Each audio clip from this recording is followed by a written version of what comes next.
నమస్తే. ఇటీవల మందకృష్ణ గారి యొక్క వ్యాఖ్యలు చూస్తూ ఉన్నాం. ముఖ్యంగా రాజ్యసభ ఎంపీల విషయంలో మాదిగలకు ద్రోహం చేసిండు రాష్ట్ర ముఖ్యమంత్రి రేవంత్ రెడ్డి అన్నటువంటి అంశంతో పాటు కర్లరాజుకు సంబంధించినటువంటి లాకప్ డెత్ గురించి కూడా ఆయన ప్రస్తావించడం జరిగింది. వీటన్నిటి పట్ల మాట్లాడేటువంటి ప్రయత్నం చేద్దాం. మనతో పాటు ఎస్సీ కార్పొరేషన్ చైర్మన్ అయినటువంటి నగరి ప్రీతం గారితో. అన్న నమస్తే. మీ ముఖ్యమంత్రి దళిత ద్రోహి సరే, మీ ముఖ్యమంత్రి మీ పార్టీకి సంబంధించిన వ్యక్తి కాబట్టి సరే ఓకే, ఎన్నుకున్న ముఖ్యమంత్రి కాబట్టి నీకు ముఖ్యమంత్రి, నాకు ముఖ్యమంత్రి కేసీఆర్ కి కూడా ఆయన ముఖ్యమంత్రి, మందకృష్ణ మాదిగ కూడా ఆయన ముఖ్యమంత్రి దళిత ద్రోహి, దళితులకి అన్యాయం చేస్తూ ఉన్నాడు. ఒక పక్కన వర్గీకరణ విషయంలో కూడా అన్యాయం చేసిండు. ఇప్పుడు రావాల్సినటువంటి ఒక సీటు ఇవ్వాలని చెప్పేసి మేము కూడా కోరడం జరిగింది. దీంట్లో కూడా అన్యాయం చేసిండు దళితులకు, ముఖ్యంగా మాదిగ జాతికి అని చెప్పేసి ఆయన వ్యాఖ్యలు చేస్తున్నాడు. మాదిగ జాతి అంతా రేవంత్ మాదిగ అంటుంటే మందకృష్ణ మోదీ గారు మాత్రం విమర్శలు చేస్తున్నారు. అది ఎవరు చేపిస్తున్నారు అనేది మీకు ఆ పేరుతోనే అర్థమైపోయి ఉంటుంది. ఈరోజు వర్గీకరణ మూడు దశాబ్దాల ఉద్యమం ఆయన చేసిన దానికి వెనక్కుండి నడిపించింది కూడా రేవంత్ రెడ్డి గారే. సింహగర్జన మీటింగు పరేడ్ గ్రౌండ్లో మీటింగ్ రేపైతే రాత్రి వచ్చి వేదిక దగ్గర నిల్చొని వేదిక మొత్తం చూసి వేదికనంతా పరిశీలించి జన సమీకరణ చేసి జన సమీకరణ కావాల్సిన ఆర్థిక వ్యవహారాలు కూడా పూర్తి స్థాయిగా మందకృష్ణ గారికి ఇచ్చి ఆయన ఉద్యమం నడిపింది రేవంత్ రెడ్డి గారు. గత ప్రభుత్వంలో సండ్ర వెంకట వీరయ్య, సంపత్ గారు సరే వాళ్ళంటే దళితులు, వాళ్ళని బయట నూకేసిరంటే ఓకే, వాళ్ళతో పాటు రేవంత్ అన్న కూడా బయటకు నూకేసిరే. ఎందుకు నూకేసిర్రు? ఈ వర్గీకరణ విషయాన్ని నూకేసిండ్రు. వాస్తవానికి మాదిగల పక్షాన్ని నిలిచిన నాయకుడు రేవంత్ రెడ్డి. ఆయన రేవంత్ రెడ్డి కాదు, రేవంత్ మాదిగ. ఈరోజు మందకృష్ణ మాదిగ గారు మందకృష్ణ మోదీ అయ్యి ఈరోజు రేవంత్ అన్న మీద బొవ్వు అని వరుతున్నాడు. అది తప్పు అని అంటున్నాము. వాస్తవానికి ఈరోజు మనకు దేవుడు ఆయన, నువ్వు తిన్న కంచంలో ఉంచకు అని చెప్తున్నాము. ఈరోజు ఏదైతే మనువాద శక్తి ఉందో ఆ మనువాద శక్తి ఏదైతే నిన్ను గుడిలలకు బడళ్ళకు రానియలేదో వారి మాటలు పట్టుకొని నువ్వు ఈరోజు ఉషామేరా కమిషన్ వేసి రాజశేఖర రెడ్డి గారు మిమ్మల్ని తీసుకుపోయి ప్రధానమంత్రిని కల్పించి రాహుల్ గాంధీ గారు వచ్చి మీతో కలిసి మిమ్మల్ని దగ్గర తీసుకొని మీకు వర్గీకరణ చేసినందుకు ఈరోజు కాంగ్రెస్ పార్టీ మీద విమర్శలు చేస్తా అంటే మాత్రం మేము ఊకో. మందకృష్ణ గారి యొక్క పోరాటం కానీ ఆయన యొక్క ఉద్యమ ఫలితంతో ఈ యొక్క వర్గీకరణ జరగలేదని చెప్పేసి అంటూ ఉంటారు. అంటే మందకృష్ణ గారి ఉద్యమ ఫలితంతో సుప్రీంకోర్టు జడ్జి తల వస్తాడా? తల వంచేది రాజకీయ పార్టీలు వస్తాయి, సుప్రీంకోర్టు కాదు కదా. కేసు వేసింది మందకృష్ణ మాదిగ గారు కాదు కదా, కేసు వేసింది పంజాబ్ రాష్ట్రం. పంజాబ్ రాష్ట్రం వేసిన కేసులో తెలంగాణ ఎప్పుడు ఇంప్లీట్ అయ్యింది? మొన్న ఇంప్లీట్ అయింది. మందకృష్ణ మాదిగ గారు ఇంప్లీట్ అయ్యారా? ఎందుకు ఇంప్లీట్ కాలే? పంజాబ్ రాష్ట్రంలో జరిగిన ఉద్యమం. వాస్తవానికి లోకూర్ కమిషన్ ఈ రోజు కాదు, 1965లో జరిగిన లోకూర్ కమిషన్ ఆనాడే అసమానతలు ఉన్నాయి దళిత జాతిలో, ఈ అసమానతలు పోవాలంటే వర్గీకరణ జరగాలని 1965లో కాంగ్రెస్ పార్టీ వేసిన కమిషన్ అది. దాని తర్వాత రాజశేఖర రెడ్డి గారు వచ్చిన తర్వాత ఉషామేరా కమిషన్ వేసిరు. ఆ రిపోర్ట్ పైకి వెళ్ళిన తర్వాత రాజశేఖర రెడ్డి గారు మరణించిన తర్వాత తెలంగాణ ఉద్యమం తర్వాత బీఆర్ఎస్ పార్టీ వచ్చిన తర్వాత మాదిగలను తొక్కేయడం, దళిత ముఖ్యమంత్రి చేస్తారని వాళ్ళు వాగ్దానం ఇచ్చి తొక్కేయడం, దాని తర్వాత దళిత జాతికి జరిగిన అన్యాయం కాంగ్రెస్ పార్టీ ప్రభుత్వంలోకి వచ్చింది. ఆ ఉషామేరా కమిషన్ రిపోర్ట్ బేస్ చేసుకొని సుప్రీంకోర్టులో తీర్పు వచ్చిన తర్వాత కాంగ్రెస్ పార్టీ దాన్ని నెరవేర్చింది. ఇది జరిగిన ప్రక్రియ.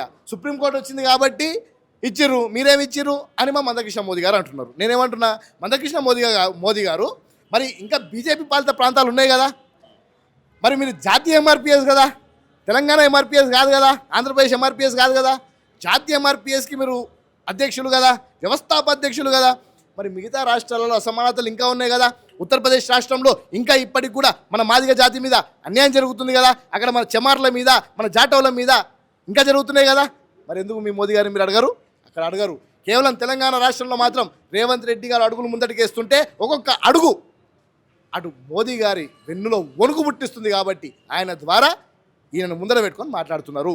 ఓ తమ్మునిగా నేను అపీల్ చేస్తున్నా, ఇది వద్దు. నీకు ఎవడైతే సాయం చేసిండో మాదిగ జాతికి ఒకటి ఉంటుంది, కుక్కకి ఎట్లా విశ్వాసం ఉంటుందో దానికంటే ఎక్కువ విశ్వాసం మాదిగోనికి ఉంటుంది. ఈరోజు మాదిగోనికి చిన్న చాక్లెట్ ఇస్తే 100 సార్లు వండి దండం పెడతారు. ఆ మాదిగ జాతిలో పుట్టిన వాడిగా నీకు ఆ విశ్వాసం ఉంటే రేవంత్ రెడ్డి గారి నాయకత్వాన్ని బలపరిచే ప్రయత్నం చేయాలి తప్ప ఈ విధంగా విమర్శలు చేయదు. వర్గీకరణ విషయంలో కాంగ్రెస్ పార్టీ అన్యాయం చేసింది. దక్కాల్సినటువంటి సంఖ్య కంటే శాతానికంటే తక్కువగా ఇచ్చిండు. కేవలం 9% వరకు మాత్రమే కట్టబెట్టి ఇలా మాలలకు న్యాయం చేస్తుంది కాంగ్రెస్ పార్టీ అని చెప్పేసి ఆయన విమర్శలు చేస్తా ఉన్నారు. షమీమ్ అఖ్తర్ గారి కమిషన్ వేసినప్పుడు మీరేం చేస్తారు? గడ్డి బిక్తురా, గాడిద పళ్ళు తోముతురా? మీరు జిల్లాలలో షమీమ్ అఖ్తర్ గారు తిరుక్కుంటూ కమిషన్ నివేదికలు తీసుకునేటప్పుడు మీరు అక్కడ పోయి ఇక్కడ మా సంఖ్య ఇంత ఉంది, ఈ సంఖ్య ఇంత పెరగాలి అని చెప్పి మీరు చెప్పుకుంటే ఆ సంఖ్య ప్రకారం వచ్చేది. అయినా అన్యాయం ఎక్కడ జరిగింది అనేది మీరేమన్నా దాని మీద ఇది ఉంటే రౌండ్ టేబుల్ కాన్ఫరెన్స్ పెట్టండి, నేను మాట్లాడతాను. ఎక్కడ అన్యాయం జరిగిందంటే చెప్పండి, తప్పకుండా ముఖ్యమంత్రి గారితో పోరాటం చేసి తప్పకుండా చేద్దాం. కాంగ్రెస్ పార్టీ కేవలం ఈ దేశంలో ఒకే ఒక పార్టీ, ఒకే ఒక పార్టీ జనరల్ స్థానాలలో కూడా దళితులకు సీట్లు ఇస్తుంది. దానికి ఉదాహరణ మల్కాజ్గిరి లాంటి పార్లమెంట్లో సర్వే సత్యనారాయణ గారికి సీట్ ఇచ్చి కేంద్ర మంత్రిని చేసింది. అది రిజర్వ్ సీట్ కాదు అది. సో మీకేమన్నా అటువంటి ఏమన్నా ఇబ్బందులు ఉంటే తప్పకుండా మా దృష్టికి తీసుకురండి, మేము ముఖ్యమంత్రి గారితో మాట్లాడతాం తప్ప మీరు ఈ విధమైన విమర్శలు చేస్తా అంటే మాత్రం ఇది కరెక్ట్ కాదు.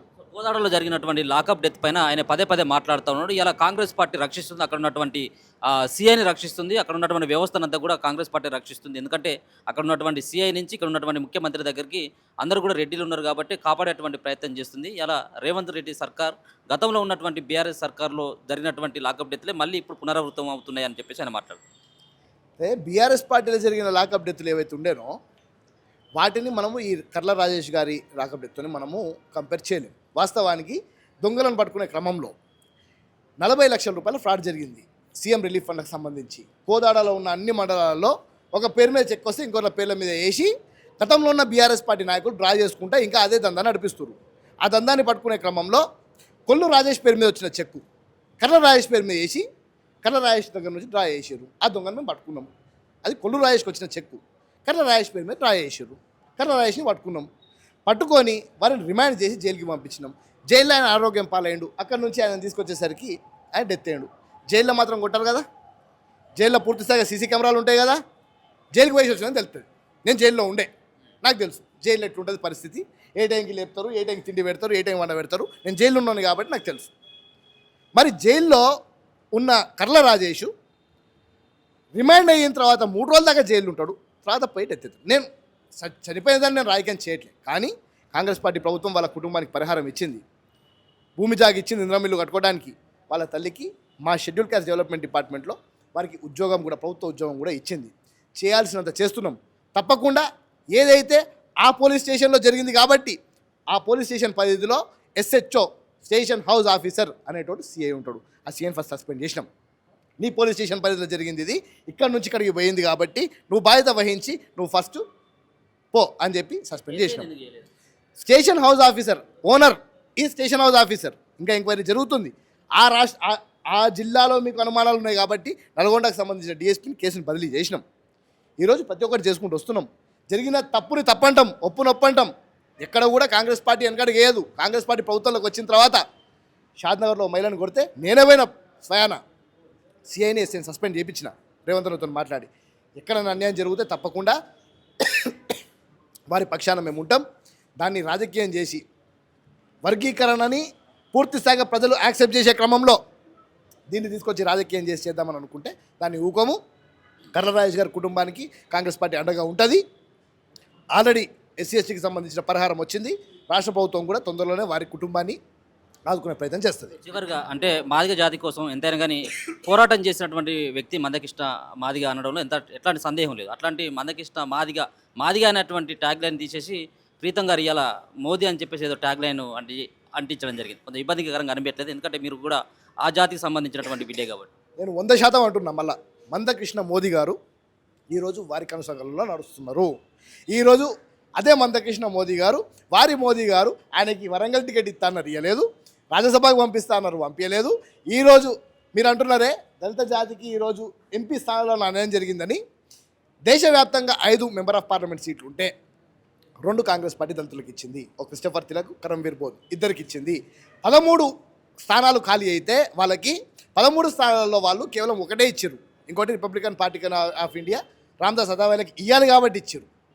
రామదాస్ అథవాలే ఆల్రెడీ మినిస్టర్ ఉన్నాడు, కంటిన్యూ చేయాలి, కంటిన్యూ చేసారు. కొత్త ఒకరికి ఇచ్చారు. 13లో మీరు ఒకటి ఇచ్చారు, మేము 5లో 2 ఇచ్చినాము.